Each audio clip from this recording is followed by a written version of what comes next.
So if you could only teach one writing genre the entire year and nothing else, which writing genre would you choose?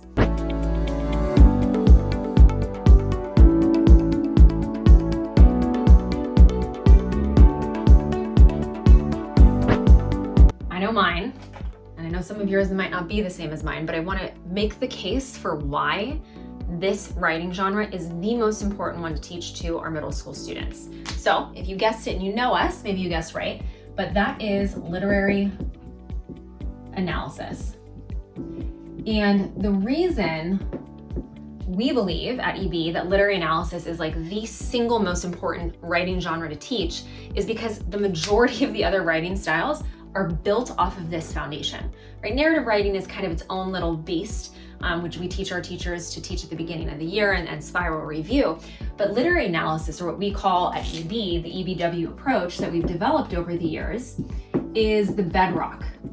Okay, this is the foundation for how we teach writing to our students, because persuasive is going to build off of this, compare and contrast is going to build off of this, argumentative is going to build off of this, our research writing papers that our students write are going to build off of this. All of it builds off of this foundation. The EBW approach is just our evidence-based writing approach. So evidence-based writing, talking about evidence in our students' writing. So this is the foundation for all writing. And I want to talk to you about how now you can incorporate this into your classroom so that it becomes one of those foundational aspects that the majority of your class is really rooted in this approach, in this philosophy, in this way and style of teaching. All right, so what this looks like in your classroom can be very, very simple. So I'm going to give you a super simple first step forward, okay, with this. So literary analysis at EB, we have, a claim, we have evidence, we have justification, we have premises, all that stuff.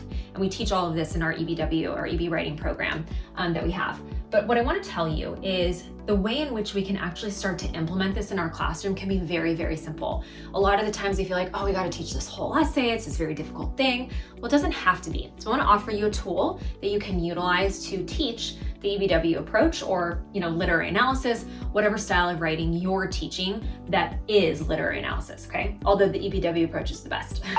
Side note. Okay, so the way in which you can do this is very, very simple. We have at EB what we call an evidence tracker, and you don't necessarily need to create an evidence tracker. You can just use this concept to help your students track evidence throughout a text that you're reading together. So the evidence tracker begins with an essential question for that unit. Okay, so for, let's say for Romeo and Juliet, our essential question might be, who is most responsible for the deaths of Romeo and Juliet in the play Romeo and Juliet, which is a fine, question to give your students because they know that Romeo and Juliet, that's what happens. We're not spoiling anything. Or if we're looking at the House on Mango Street with our students, it might be, how is Esperanza's identity shaped by her surroundings? Let's go with that as our essential question. So how is Esperanza's identity shaped by her surroundings? So you want to start with an essential question. And when we're first talking about literary analysis, we're first talking about the EBW approach with our students in our classrooms, we want to give them that essential question before we even begin reading the short story, the novel, the poem together. That's the first thing we want to give them. This is our focus. Our focus throughout the study of The House on Mango Street is going to be how Esperanza's identity is shaped by her surroundings, by her community, etc. Okay? So we're going to give them that essential question. And then what we're going to have them do is, as we are reading, we're going to start to have them formulate a claim. So Esperanza's identity, in this case, the way that we teach claim at EB is very specific. Our claim for this would be Esperanza's identity is shaped by her surroundings. We teach at EB just the claim. We don't teach that 3-part thesis statement. But if you do teach the 3-part thesis statement, students aren't able to fill that in yet because they got to read the text, right? However, as we're reading with an evidence tracker, you can just do this on a piece of paper or students can highlight in their book. Students are going to start to formulate premises. They're going to start to formulate evidence, which in turn, they can start to justify or explain or analyze whatever term you're going to use. And they can simply begin to create this chart that they're going to use in class over and over again. So as they come across text or they have an idea that's like, oh my gosh, that's how Esperanza's identity is shaped, they're going to write that down as a premise. Esperanza's identity is shaped by her family. Well, what evidence do I have in the text that shows that Esperanza's identity is shaped by her family? And then I can justify in this box over here how this evidence supports this premise, which in turn supports this claim up here. And so as students are reading, they're consistently doing this. You could have a long paper filled with a variety of premises and evidence. So as you are reading this text, students are consistently practicing with these skills that they need to be doing anyways because it's one of the standards, right? If you go look at the standards for Common Core or whatever state it is that you're in, whatever standards you guys use, you are seeing students need to be able to formulate a claim. They need to have evidence to support that claim. And they need to be able to justify it or analyze it or whatever, discuss it, okay? So here we're giving students a very, very simple tool. This is an evidence tracker.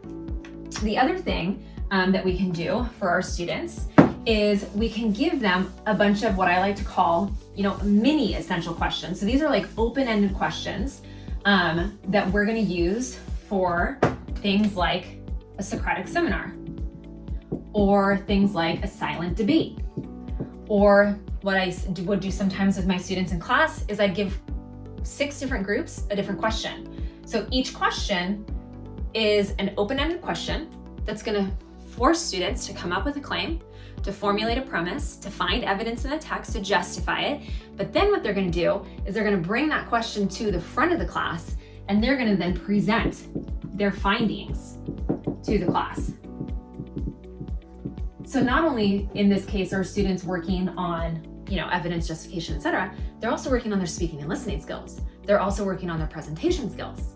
So I can find these open-ended questions online. You can go to Schmoop or Spark Notes. You can even ask ChatGPT. So you want these open-ended questions that have to do with the text, that force students to formulate a claim and come up with a position, to find evidence from the text to support it, how that evidence justifies their reasoning and their position. So we are consistently practicing literary analysis, or the EBW approach, through a variety of activities, like Socratic seminar, or presenting our findings to the class, or that evidence tracker, or a silent debate. But at the heart of it, what I want you to realize that you're doing with your students in this regard is you are constantly practicing these skills. I think so often what happens is we don't really focus our time necessarily on this. We discuss 100%. Absolutely. But it's not through the lens of ensuring that students have a premise, have evidence, have justification, or constantly doing that. Instead, what we'll do is we'll just give an essay at the end of a unit and hope that students understand it. Well, that's not necessarily how it's going to be. They got to practice it all the time.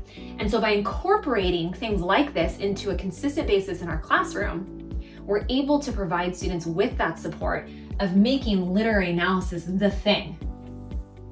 Right? If there was one writing style that you could teach that would have the biggest impact on your students, it's going to be literary analysis, or the EBW approach, as we like to call it here at EB. And so these are a bunch of different ways that you can start to incorporate that into your classroom. So if you found this helpful, definitely share it with other teachers and let us know in the comment section if you have any questions. Thanks so much for watching, and make sure that you hit subscribe where you're watching this video.